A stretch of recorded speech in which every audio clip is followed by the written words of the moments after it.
What's good, YouTube? It's your boy Doe. Welcome to the first episode of the Shoot Forward podcast, man. Look, we're about to talk about all the games that happened last night. We got the Bucks versus Sixers, and we got the Clippers versus the Lakers. Kawhi returns. But before we get into the podcast, man, hit that like button, hit that subscribe button. I'm gonna try to get at least two podcasts in a week, stepping away from the reactions, man. I'm trying to get in a different lane. I'm trying to be on my Shaquille O'Neal, Charles Barkley side. I'm trying to actually get into my analyst bag. I'm trying to be the next Stephen A. But man, we got to get into this Sixers game. This Sixers game was a game you got to win. Sixers started off, I wouldn't say bad. They didn't start off bad. They was pretty decent, but Joel Embiid was just doing some head scratching things. Like, what are you doing? He likes to screen and pop.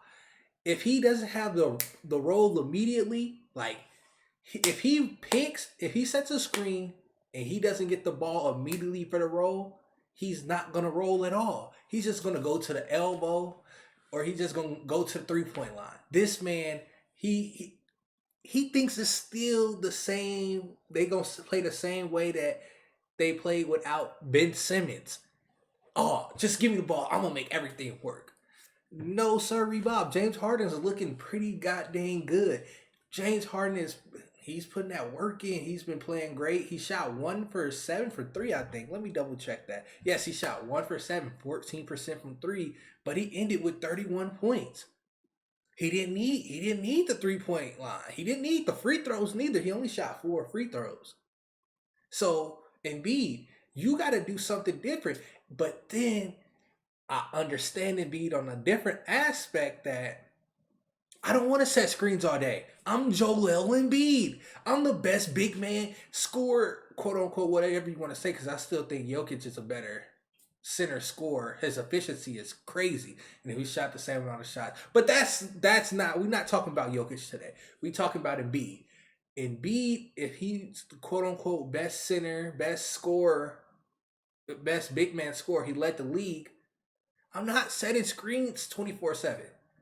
Yeah, we can be like, they had the best pick and roll like they did when they played those 20, 40 games they did last year. The problem is, I'm not setting you 50 screens a game. And I'm not pick and rolling. I'm not Clint Capella. I'm not Rudy Gobert.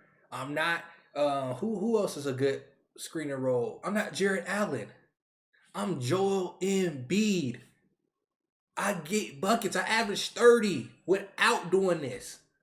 Yes, it's gonna give me a couple easy points, but 50 screens, I'm not doing it. It's actually a website related to the NBA, like NBA court pick. And if you tally up how many screens a game Joel Embiid was making with James Harden, it was over 40 screens. He was setting 40 picks every game when James Harden arrived. Over 40 screens. He had more screens than Clint Capella. He had more screens than who was the other big man that was. He had more screens than Steven Adams. Steven Adams is if you want to talk about somebody that all he's gonna do is screen and grab rebounds, it's Steven Adams, because he's not a lob threat. He's not none of that. He just gonna screen. He gonna screen, brick wall you, go get them boards. He had more screens than fucking Steven Adams. You can't. If I'm Embiid, I'm not them. I'm Embiid. Like Durant be saying, I'm him. And I understand that as somebody who played center. I'm not screening. I can shoot the ball. I can do all this. I can get my own bucket. I don't need to set you 30 screens. What do I look?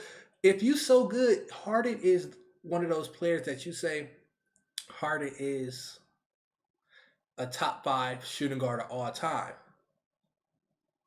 So if you that good, why do I need to set you 40 ball screens a game? Why do I need to do that? You should be able to break off your opponent. No, maybe Michael Jordan could do that. D Wade could do that. Who else is the other shoot? Kobe. I don't think Kobe gave a damn about a damn on ball pick and roll screen. He could get two dams. He gonna demolish anybody in his way. But we live in a different era where the best scorer, quote unquote, he need to go get he need the center to guard him so he can blow by him. Like, I'm not impressed. I like James Harden's hooping right now, but I'm not impressed with his blow by.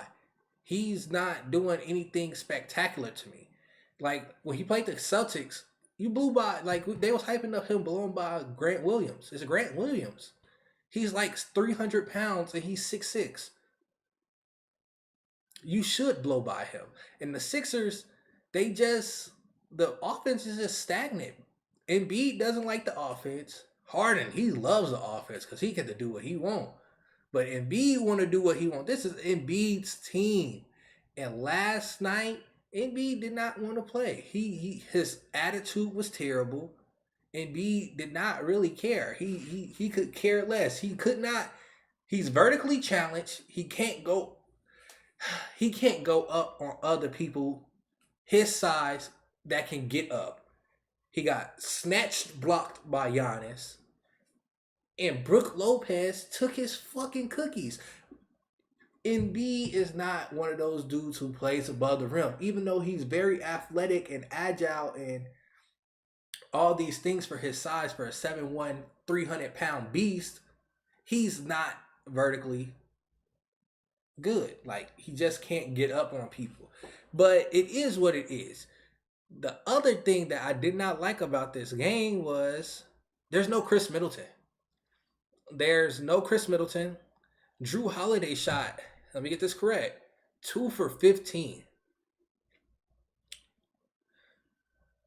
That's the second best player on the team. Giannis shot 9 for 16, which is good. Only had 21 points. He barely got to the free throw line. The next best player is Drew Holiday. He only made 2 shots, ended with 6 points. And y'all lost by 2. So if Drew Holiday makes 8 out of 15, 7 out of 15, this is a blowout. If Chris Middleton's here, this is a blowout. And I know I see a couple Sixers podcasts late night, and they like, oh, this isn't that bad. It's the 2 best teams in the East. Okay. 2 of the best teams in the East with injury and roster problems. Celtics had no Robert Williams. Celtics don't have a head coach. They got another rookie head coach. That's crazy. Still beat the Sixers. The Bucks don't got Pat Connaughton, who is literally like their 5th best player. That's their 5th starter.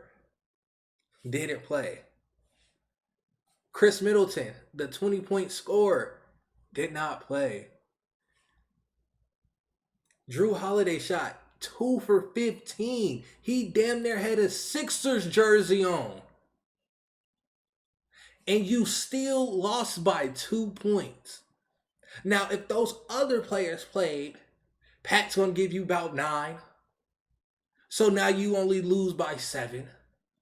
If Drew Holiday makes 7 out of 15 or 6 out of 15, what's that? That's 4 extra points. That's 8 points. You lose by 15. And if Chris Middleton was there giving his occasional 20 that he drops every night, that's a 25, 30-point loss. This is not a good loss. I don't care how good Harden played. If this was, you're healthy, you got a healthy team going against an injured team, you lost by 2 points. So what's going to happen next time when the whole team's healthy and Drew Holiday don't got to be that main guy and he can put up 11, 12 shots a game instead of his 15 he put up, being the main scorer when Giannis is off the court. When Giannis is off the court, Drew Holiday, the main scorer, we'll live with that. But when Giannis is off the court and the main scorer is Chris Middleton, we know nobody can mess with that. Because Chris Middleton got that bag on him. So, to me, this is not a good loss. This is actually a scary loss. Because you had a lot of things go right for you. And for Embiid not to have that effort and the right attitude for a game that is in your favor. If I'm the casino, I'm leaning the Sixers way because y'all are fully healthy. Y'all got the MVP runner up, and James Harden looks freaking good. I would put my money on the damn Sixers. But the way they came out last night, that is embarrassing. That loss is embarrassing. I can't shoot. The second best player shooting 2 for 15 is crazy. And you're not capitalizing off of that. Brook Lopez, 6 for 16. Most of his shots came from 3. 4 for 12. He was 33%. This was a bad game. PJ Tucker, I had this question in my group chat. Where are the dogs? The dogs that we heard about. Roof. We heard all about the dogs during the off season. We got the dogs. We got the Montrezl Harrell. We got the we got Daniel House. We got the Anthony Middleton. We got PJ Tucker. PJ Tucker put up his 5 and 5. I've been saying this in my group chat. PJ Tucker, what is this 3-point? So let's stop talking about percentages. If your percentage does not come with volume, do not talk to me about percentages. I don't care that PJ Tucker shot 46%. I don't care. When you only make 1 3 a game, I don't give up. You make that 1 3 and when I see PJ hit a 3, I'm like, it's a wrap. Take PJ off the court. He's useless now. In his 10-year career, he's been a consistent hit 1 3 a game, every game, 1.2 threes a game. He hit his 3. Don't worry about him no more. We don't care. He got his little 5 rebounds. If that's what y'all want to pay him $12 million to give you 5 and 5. Shout out Jay Crowder. You deserve at least $15 million. If PJ Tucker is putting up 5 and 5, getting 11. You deserve 15. I see why you're angry. Embiid, you was just pouting the whole game. James Harden looked great. DeAnthony Middleton looked decent. I didn't really care for him. Montrezl Harrell he barely touched the court. And for a team that needed defense last night, why isn't Matisse Thybulle playing? 18 seconds is crazy for somebody that was all defensive team. Not defensive team number 3, defensive team number 2. So he was the second best small forward defender in the league, and he is not getting PT. But when you go to all these Sixers things, these websites, these forums, on Twitter, they think he's worth a first-round pick or he's worth a good role player. You're not worth that if you cannot touch the court. Should Matisse Thybulle be playing? Absolutely, he should be playing. You can't be like, oh, he put the most work in, but then you don't let him go try to test his skills out on the court. Even if you say he can't shoot, he's a willing shooter. He's showed in the preseason he's willing to shoot the ball. He showed a little bit of progress in the preseason that we've seen. But if you're not going to let him go make mistakes, don't complain about him. Do not complain about somebody you're not going to be willing to make mistakes, even though you say he put in the work the whole offseason. If he put the whole work in during the offseason and you're not letting him let him learn through his mistakes and stuff, don't talk about him. Don't complain about him. Don't say anything about him. Leave him on the bench. But for Matisse Thybulle, as a non-Sixer fan, to see him not play, it's ridiculous. It's crazy to me. And then I'm looking at these minutes. James Harden, 40 minutes. PJ Tucker, 39 minutes. In 39 minutes, you gave me 5 points and 5 rebounds. This is embarrassing. I gave you $11 million. And you're going to play 39 minutes to give me 5 rebounds? You didn't stop Giannis? What did you do on the court? Tobias Harris was playing pretty decent, but I just don't think Tobias Harris matters to this offense. When he's hitting, it's a good bonus. But sometimes I watch and I'm like, Tobias is on the court? I didn't even know Tobias was on the court. That's how non-existent Tobias Harris is to this offense. Tyrese Maxey, I've been saying this all year in my group chat. Yeah, he's good. This what he's doing is not really impressive to me. I love Tyrese Maxey. I'm a Maxey fan. I've been watching him since he was in high school because I'm only a year older than him. I was watching him in high school when he was in Texas, giving people buckets. His game is amazing. But he has his flaws. He's not a good defender. He can't play make. And his shot creation's not that great. I think he should be a 6-man. I like him as a 6-man. Just go be a scorer. Just go do some Tyler Hero stuff.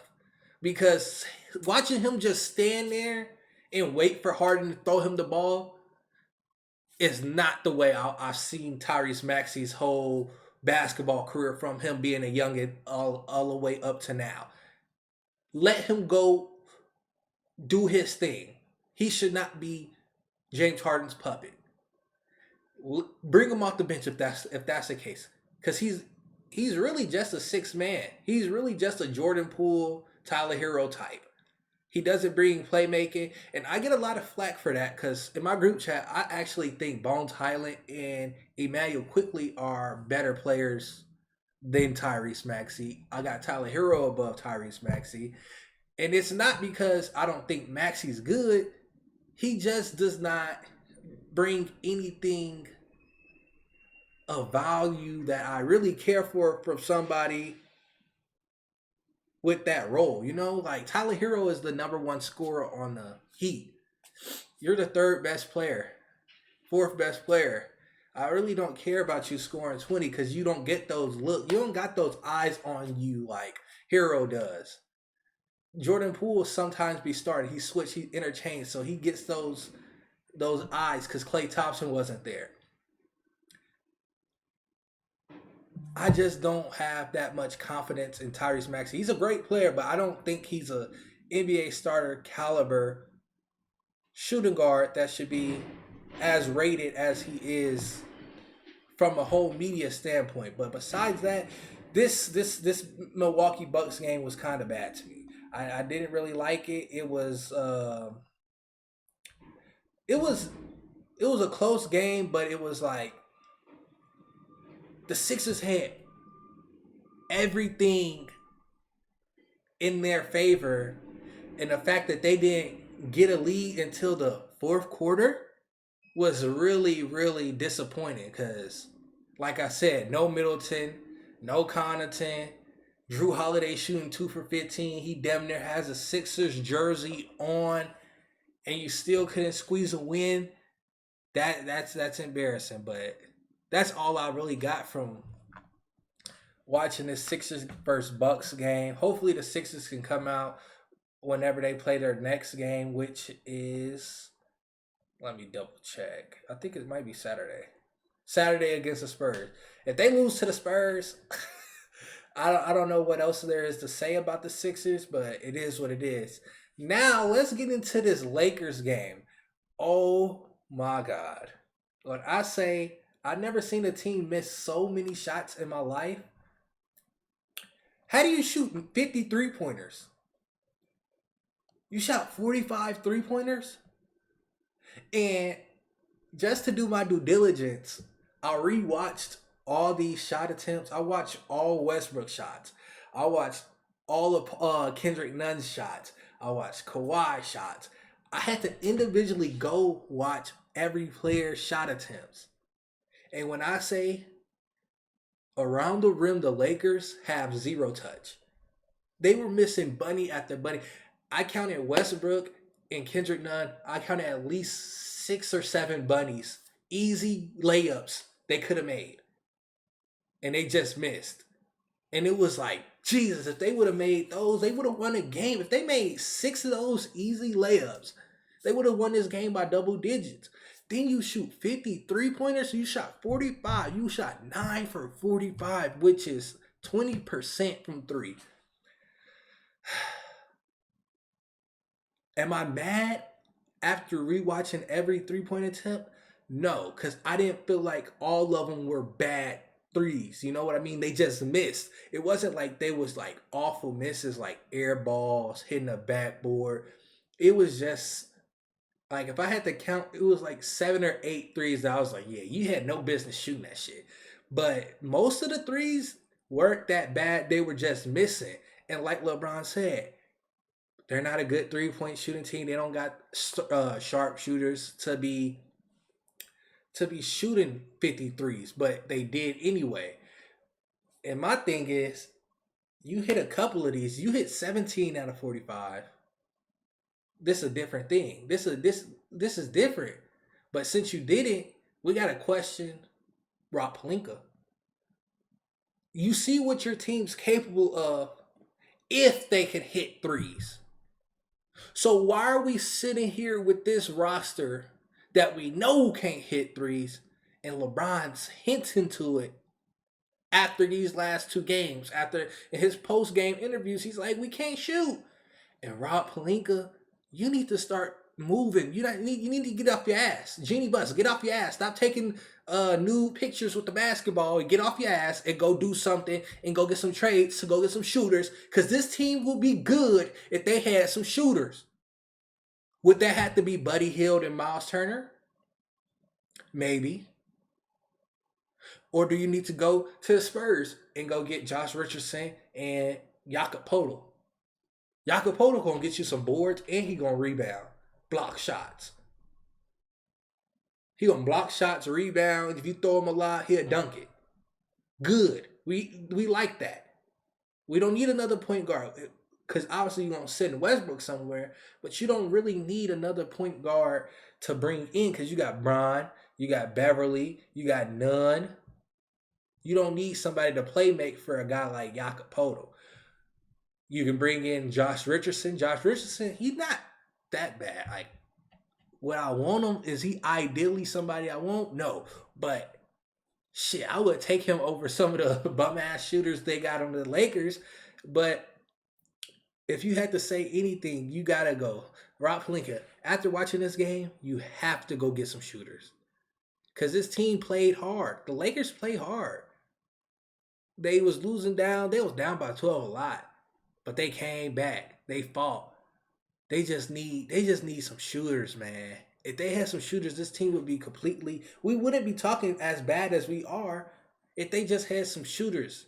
Because 20% from 3, like, anything in the 20s is bad to me.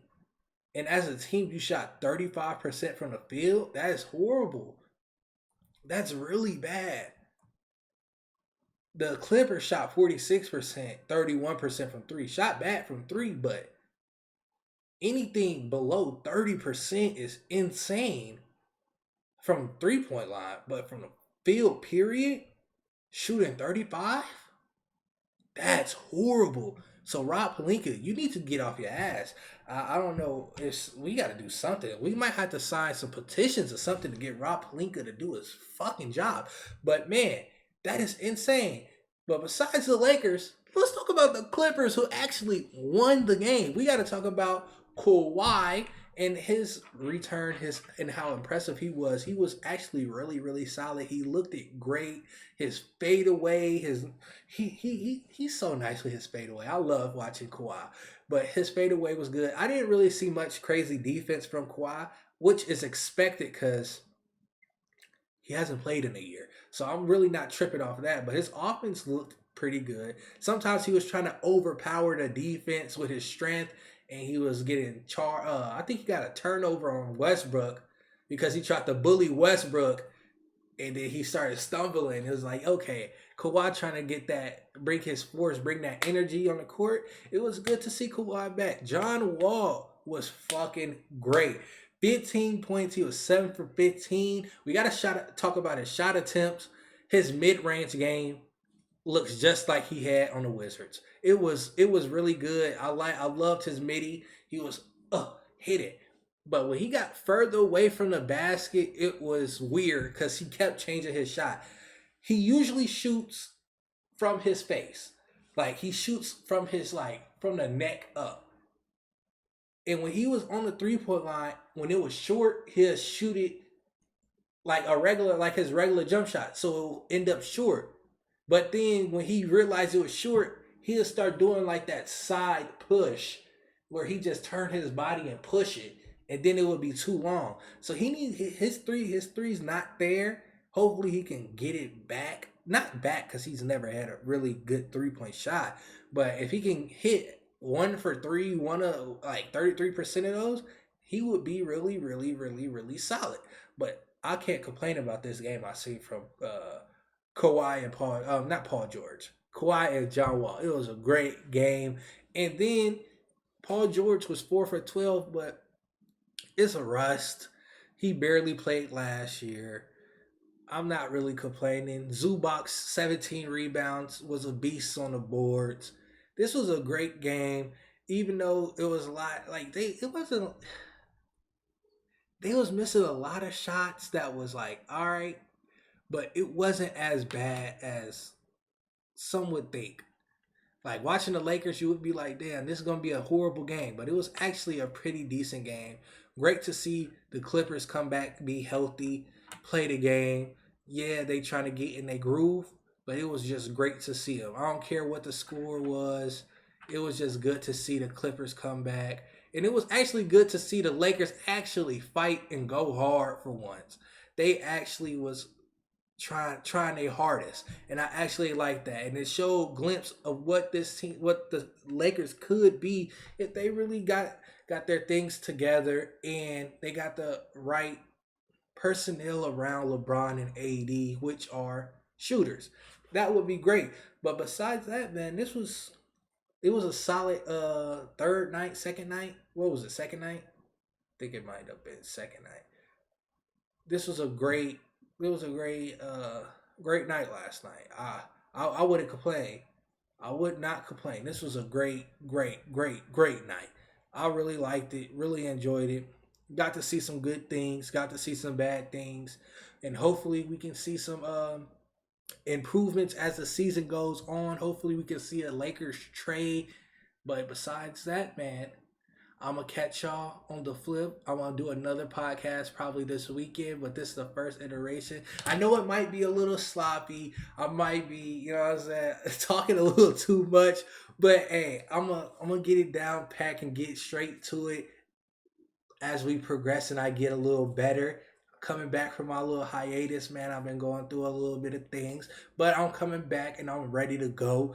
But yeah, this is the first podcast for the shoot forward podcast, man. This was very exciting for me to start, and I'm excited for the future of this podcast. Hopefully there's some big things to happen, and like I said, man, I'm looking forward to it. But YouTube, I'm out of here. Hit that like button, hit that subscribe button, man, and I'm gonna catch you on the flip.